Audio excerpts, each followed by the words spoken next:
बे समाव दंफैयो आङो माइनावस्रिनिफ्राय राङाफारा थांनाय जिथु मोनसे लामा, जाय लामाखौ नोंथाङा नुयोब्ला खाफाल हमनो गोनां जागोन। जाय लामाजों खमैबो सानसेयाव 2000निफ्राय 3000नि गेजेराव थांलाय फैलाय खालामो। जाय लामा, बे लामानि दृश्यखौ बा नुथायखौ नोंथांमोना नायोब्ला नुगोन जे आं केमेरा पार्सन बिथांखौ दिन्थिनो खावलागोन। जोबोद खस्थ'नि गेजेरजों जिहेथु नोंथांमोना नुदों, जेबायदि बारलांनायखौ नोंथांमोना नुनो मोनदों। जिथु बेबायदि दान्दिसे अखा हानायनि गेजेरजोंनो नैबे बेबायदि फुख्रिनि महर लानाय जिथु मोनसे लामा, जाय लामाया माइनावस्रिनिफ्राय राङाफारा फारसे थाङो, बे लामाया नैबे अबस्था, जाय अबस्थाखौ नोंथांमोना नुदों जे दसे दान्दिसे अखा हानायनि जाहोनावनो बियो फुख्रि बायदि मोनसे महर लायो। जायनि जाहोनाव गोबां बोसोर बारलांनायनि उनावबो जिथु मोनसे लामा, जिथु माइनावस्रिनिफ्राय राङाफारा थांनाय बे लामाया दिनैसिमबो गोदान महर बा बानायफिननाय मोनसे महराव गैया।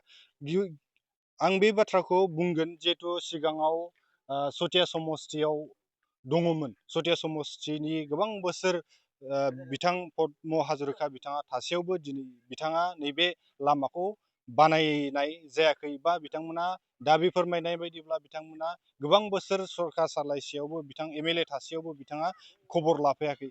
नाथाय मोनसे बाथ्राया जाहैबाय, नैबे गोदान मोनसे समस्ति जिथु ढेकियाजुलि समस्तियाव गोदानै हाबसनजानाय बा सोसनजानाय नैबे ढेकियाजुलियाव बिथांमोन गामिया हाबसनजादों।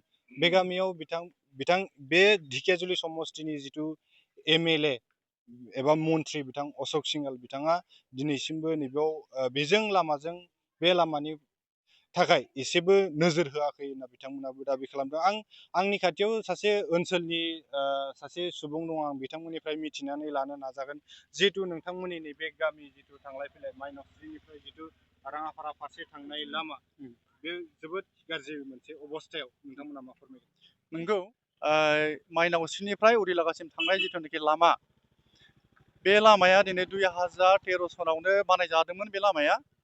नाथाय 2013 सनाव बानायदोंब्लाबो बोसोरनै बोसोरथामनि गेजेरावनो बे लामाया गासिबो गेजेर गेजेर दिनै हाखर जाजोब्बाय। आरो एसे अखा हाब्लानो माने बिराद गोथौ गोथौ दै थायो। थांलाय फैलायनि थाखाय जोंहा बिराद दिनै उसुबिदा जादों। जायनि जाहोनाव जोंहा दिनै बे लामाजोंनो दिनै हाजार हाजार दिनै खैलाजुलिनिफ्राय लानानै जुगिबिलनिफ्राय लानानै माइनावस्रिनिफ्राय लानानै जोङो राङाफारा थांनांगौ जायो। बे राङाफारायावनो जोंहा दिनै माखासे जोंनि हस्पिटाल दं, थाना दं। जिखुनु सरकारि माखासे खामानि मावनो थाङोब्लानो बे लामाजों जोङो थांनांगौ जायो। जायनि बेलायाव जोङो दिनै ओरैबायदि उसुबिदा मोनो मोनसे, जे जोङो बेमारियानो जा, बेमारि लांनोब्लाबो दिनै डिलिभारि केसब्लाबो, जिखुनु दिनै बायदिसिना अफिस आदालत थांनोब्लाबो जोङो दिनै ओरैबायदि मोनसे बे लामानि थाखायनो जों टाइम बायदि मोनहैनांगौब्लाबो जों मोनहैया। जायनि बेलायाव जोङो दिनै सिगाङाव जोङो दंमोन चटिया समस्तिजों। नाथाय बे चटिया समस्तिनि बिधायक 21 बोसोरसिम मावबाय पद्म हाजरिका बिथाङा। नाथाय दिनैसिमबो 21 बोसोर मावब्लाबो बिथाङा MLA मावदोंब्लाबो जोंनि बे ओनसोलाव खनसेबो आगान फोफैयासै। जे जोङो दुखुनांथाव बाथ्राया बेनो जे बिथाङा जोंनो भट नांगौब्लाल' फैयो। भट नाङाब्ला बिथाङा जोंनि भट देरहाखांनायनि उनाव जोंनि रायजो राजाखौ जेबो खबरबो लाया।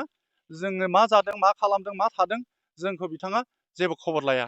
दा मोनसे खोथाया बे जे जोङो दिनै चटिया समस्तिनिफ्राय नै दाख्लै बावैसो डेलिमिसन मोनसे जाखांनो थांबाय। बे जाखांना थांनायाव जोंहा बेनो जादों जे जोङो माबायाव ढेकियाजुलि समस्तियाव जोङो हाबबाय। आं बेखौसो आसा खालामदों दा, जे जोंनि फैबाय थानाय जिथुनाखि दा थानाय जिथुनाखि MLA जा अशक सिंहाल बिथाङा जाहाथे जोंनि बे लामाजोंनो खनथाम खनब्रैसो जाबाय थांलाय फैलाय खालामनाया। दिनैसिमबो नाथाय बे लामानि थाखाय मा खालामनो सानदों, बा बिथाङा गावनो खस्थ' मोनखादों जिथुनाखि थांलाय फैलाय बे लामाजों थांदों फैदों। बिथांनि खोथाखौ दिनैसिमबो जों मोनाखै। जे बे लामाखौ आं बुंनायाव बेनोसो जे बिथाङा बे लामाखौ जे जोंनि गेजेराव थाबैनो बानायना होनांगौ जोंनो। मानो होनना बुङोब्ला जोङो दिनै जोंहा माखासे गोबां गथ'फोर दिनै LP स्कुलनिफ्राय लानानै ME स्कुलनिफ्राय लानानै हाइ स्कुलनिफ्राय लानानै दिनै आरो गोजौ थाखोआव दिनै फरायनाय गथ'फोरखौ लानानै दिनै जोंनि बे लामाजोंनो थांलाय फैलाय खालामो। गतिके आं आसा खालामदों जे जोंनिनो दा जिथुनाखि जा BJP सरकार दं हिसाबै, जे रुलिं सरकार दं हिसाबै, जे जोंनि बे लामाखौ जाहाथे अननानै जोंनि रायजो राजाखौ दिनै अननानै जाहाथे बेखिनि खामानिखौ लामाखौ जाहाथे जोंनि लामाखौ मोजाङै मावना होयो। आं बेखौनो आसा खालामनानै आं नोंथांनि सिगाङाव आं बेखिनिखौ बुंनानै फोजोबथ'बाय।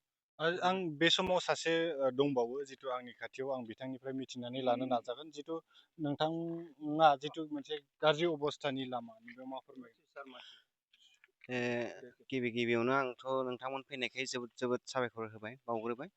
बेयाव जोङो जेसेबां बोसोर थांनानै थागोन जोंथ' बेयाव गोबां बोसोर थांनानै थागोन बे एरियायाव।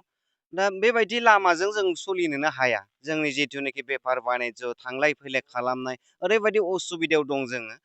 जोंनि असुबिदाखौ नायफैग्रा बेवहाय जोंनाव गैयानो जों होननानै बुंनानै लानांगोन। मानोना जोंनि बेवहाय ना सोरबा एम.एल.ए. फैयो ना सोरबा एम.पि. फैयो ना सोरबा फैयो रावबो फैया।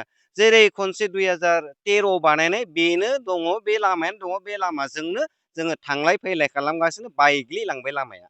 दा जोङो खावलायदों आरो हास्थायदों जोङो जे जोंनो नैबे सोलिबाय थानाय सरकारा जिथुनिखि जोंनि दा ढेकियाजुलि समस्तियाव जों हाबफैबाय। ढेकियाजुलि समस्तियाव हाबनाय खोनानो मोनदों जे अशक सिंहाल सारा बेबायदि खैफोद आफोद दुखुफोरखौ जोबोद सुङो नायो। दा बे हिसाबै जों मिजिं थिदों जे जोंनो थाबैनो नैबे लामाखौ जाहाथे बानायनानै होयो। जोङो जोंनि मावनो गोनां खामानिफोरखौ जों जाहाथे अफिस आदाলত हस्पिटालफोराव थांनायफोराव जाहाथे जोंहा थाबैनो सुबिदा जायो बेखौ खालामनानै होयोब्ला जोंनि गासै रायजोआ जोबोद गोजोननाय मोनगोन।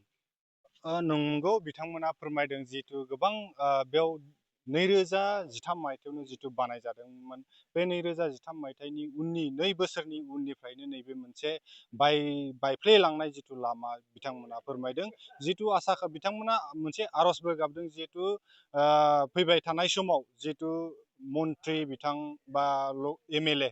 अशक सिंघाल बिथांनिफ्राय बिथांमोना आर'ज गाबदों जे थाबैनो जिथु थाबायनाय हान्था मेलानि थाखाय सुबिदा जानायनि थाखाय बिथांमोना थाबैनो जेन लामाखौ बानायो बिनि थाखाय बिथांमोना आर'ज गाबदों।